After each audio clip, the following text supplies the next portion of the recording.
আর ইফতারি এটার বদলে খাইতে গিয়া ইফতারি পেঁয়াজু আলুর চপ বেগুনি বুট মুড়ি বুরিন্দা জিলাপি টমাটো ক্ষীরা ধন্যতা কাঁচামরিচ আরো যদি কিছু থাকে কদুর পিঠা আরো কদুর সেমাই নুডলস আরো কিছু আছে না, একটা রোজা রাখছি খামখেয়ালি কথা না।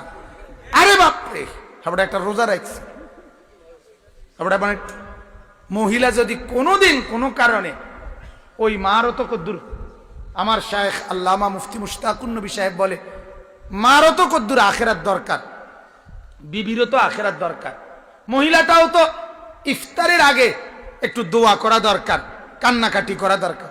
এই সুযোগ মহিলার কপালে নাই। ওই যে পেঁয়াজু আলুর চপ বেগুনি, এই তিন জিনিস পেঁয়াজু আলুর চপ বেগুনি, এই তিনটা তো কোরআনের আয়াত, ঠিক না?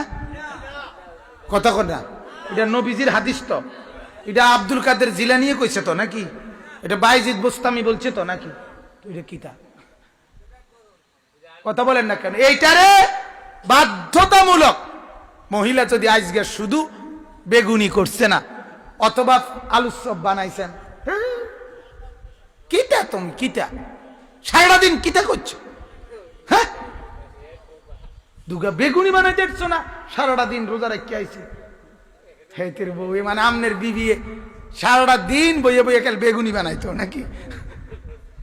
সারাদিনে বেগুনি বানাইলে তো বেগুনি থুপ দিয়ে লেতে, ঠিক কিনা বলেন না? এটা ঠিক না বাজার, এটা ঠিক কিনা?